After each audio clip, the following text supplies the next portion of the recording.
ఖమ్మంలో లైంగిక దాడి ఘటనలో మైనర్ బాలిక ప్రస్తుతం నిమ్స్ హాస్పిటల్లో చికిత్స పొందుతుంది. నిందితుడు గౌస్ను కఠినంగా శిక్షించాలని మహిళా సంఘాలు డిమాండ్ చేస్తున్నాయి. నిందితుడు గౌస్ గతంలో నేరాలకు పాల్పడ్డాడు.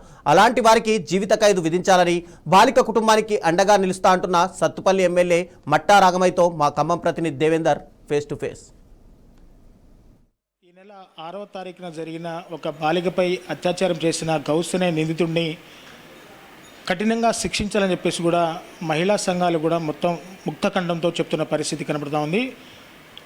ఎటు చూసినా గౌస్ని ఖచ్చితంగా ఎన్కౌంటర్ చేయాలి, ఉరి తీయాలనే వాదనలు ఎక్కువగా వినిపిస్తున్న నేపథ్యంలో మనతో మాట్లాడడానికి, ఇదే అంశం మీద మనతో మాట్లాడడానికి సత్తుపల్లి ఎమ్మెల్యే మట్టా రాగమయ్య మనకు అందుబాటులో ఉన్నారు. ఒక్కసారిగా ఎమ్మెల్యేతో మాట్లాడి మనం మరిన్ని విషయాలు తెలుసుకుందాం. సో మేడం చెప్పండి, ఈరోజు 6వ తారీఖు నుంచి ఖమ్మంలో ఎక్కడ చూసినా కానీ మైనర్ బాలిక మీద జరిగిన అత్యాచారం గురించే, అత్యాచారము పైగా అత్యాచారము ఈ రెండు జరిగాయి.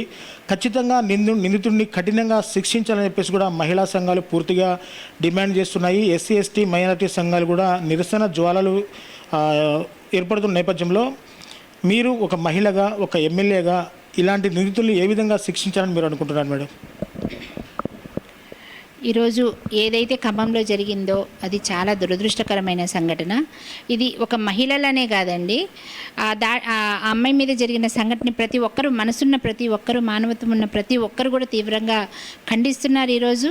అందులో నేను కూడా ఒకదాన్ని. ఎందుకంటే అంత చిన్న పిల్ల మీద అంత పాశవికంగా చేశాడంటే అతని మనిషా మృగమా అనేది కూడా మనకి ఇవాళ అర్థం కావట్లేదు. అటువంటి వాడికి ఎటువంటి శిక్ష వేసినా తప్పు లేదండి. అతని చాలా తీవ్రంగా కఠినంగా శిక్షించాలి. చట్టంలో ఎన్ని సెక్షన్స్ ఉంటే అన్నీ పెట్టేసి అత్యంత కఠినమైన శిక్ష విధిస్తే కానీ అటువంటి వాళ్ళకి ఇంకొకసారి బుద్ధి వస్తుంది. చేయడానికి భయం పుట్టేలా చేయాలి, వెన్నులో వణుకొచ్చేలా చేయాలని నేను భావిస్తున్నాను.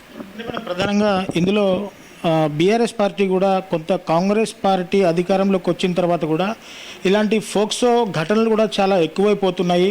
అసలు ప్రభుత్వం ఈ ఘటనల మీద ఏం చేస్తుంది, సోయి లేకుండా వ్యవహరిస్తుందని చెప్పేసి కూడా బీఆర్ఎస్ నాయకులు కూడా చాలా కాంగ్రెస్ మీద విమర్శలు చేస్తున్న పరిస్థితి. దీని మీద మీరేం సమాధానం చెప్తారు మేడం? ఇదేంటండి, ఇట్లాంటి సంఘటనలు చూసి రాజకీయాలు చేయడం అనేది చాలా విచారకరం అండి. ఇందులో బీఆర్ఎస్ కాంగ్రెస్ ఏముందండి? ఇట్లాంటి సంఘటన జరిగినప్పుడు అందరం ముక్త కంఠంతో ఖండించాల్సిన అవసరం ఉంది. పైగా ఈరోజు చేసిన వ్యక్తి ఎవరండి? వాళ్ళ పార్టీ వ్యక్తి అని అందరూ చెప్తా ఉన్నారు. ఆయన సోషల్ మీడియాలో పెట్టే పోస్టులు కానీ, ఆయన గత నేర చరిత్ర చూసినప్పుడు ఆయనను బయటకు తీసుకొచ్చి బెయిల్ ఇచ్చి తీసుకొచ్చింది కానీ అందరూ బీఆర్ఎస్ నాయకులే. ఇట్లా రాజకీయాలు చేయకూడదండి. ఆ మనిషి ఆ నేర స్వభావం చూడాలి, వాళ్ళకి తగిన శిక్ష పడేలా మనం అందరం చూడాలి. కానీ రాజకీయాలకు ముడిపెట్టడం, కాంగ్రెస్ వచ్చిన తర్వాత ఎక్కువైంది అనడం, ఇదంతా చాలా విచారకరం. ఎందుకంటే గతంలో కూడా చూసాం మనం, ఇలాంటి పాశవిక వృత్తి ఉన్న వాళ్ళు, ఇట్లాంటి సైకోలు సమాజంలో ఉంటూనే ఉన్నారు. గత ప్రభుత్వంలో ఏం చేసిందంటే ఇట్లాంటి నేరస్తులకు కొమ్ము కాసి ఉండొచ్చు, అందుకని కేసులు ఎక్కువ బయటికి రాకపోయి ఉండొచ్చు, తొక్కిపెట్టి ఉండొచ్చు. మనం వచ్చిన తర్వాత ప్రజాస్వామ్యం కనుక ప్రతి కేసును కూడా మనము ప్రయారిటీ తీసుకొని వాళ్ళకి న్యాయం చేయాలని మనం కృషి చేస్తున్నందుకు ఇవాళ అట్లాంటి బురద జల్లే ప్రయత్నం చేస్తున్నారు. మనం చూస్తూనే ఉన్నాం బీఆర్ఎస్లో ఎన్ని చేశారో, ఎట్లా ఉన్నాయో, ఎన్ని కేసులు, గంజాయి కేసులు కావచ్చు, పేకాట దందాలు కావచ్చు, ఇట్లా అమ్మాయిల మీద అత్యాచారాలు కావచ్చు, ఇట్లాంటివన్నీ కూడా అప్పుడు చాలా ఉన్నాయి. ఆ చరిత్ర అంతా ఇప్పుడు తీయడం కూడా అనవసరం. వాళ్ళు అలా మాట్లాడడం కూడా చాలా బాధాకరం. తీవ్రంగా ఖండిస్తున్నాను. ఖచ్చితంగా ఆ పాప కుటుంబానికి కాంగ్రెస్ ప్రభుత్వం అంతా అండగా ఉంటుందని చెప్పేసి ఇప్పటికే ఖమ్మం జిల్లా వ్యాప్తంగా ఉన్న 3 మంత్రులు చెప్పడం జరిగింది. ఆల్రెడీ సీతక్క, కొండా సురేఖ లాంటి నాయకులు కూడా వెళ్ళి బాలికను పరామర్శించిన పరిస్థితి. సో అమ్మాయి హెల్త్ మీద హెల్త్ బులెటిన్ కూడా విడుదల చేస్తామంటున్నారు. సో భవిష్యత్తులో ఆ పాప కుటుంబానికి కాంగ్రెస్ పార్టీగా, మీకు మహిళా ఎమ్మెల్యేగా మీరు ఎటువంటి భరోసాను ఇస్తున్నారు ఆ బాధిత బాలిక కుటుంబానికి? నేను ఒక ఎమ్మెల్యేగానే కాదు, ఒక డాక్టర్గా కూడా అమ్మాయి పరిస్థితిని అయితే ఖచ్చితంగా మేము సపోర్ట్ చేస్తామండి. ఖచ్చితంగా అమ్మాయి ట్రీట్మెంట్కి ఇంత అత్యాధునికమైన చికిత్స అమ్మాయి కోలుకునేదాకా ఖచ్చితంగా చేపిస్తాము. ఆ అమ్మాయి భవిష్యత్తు కూడా మేము భరోసా కల్పిస్తాము. ఎటువంటివి కావాలన్నా కూడా మా సీఎం గారు కానీ, మా మంత్రివర్గం కానీ ఖచ్చితంగా ముందు వరుసలో ఉండి వాళ్ళకి ఏ విధంగా సపోర్ట్ కావాలంటే ఆ విధంగా చేయడానికి మేము ముందుంటామండి.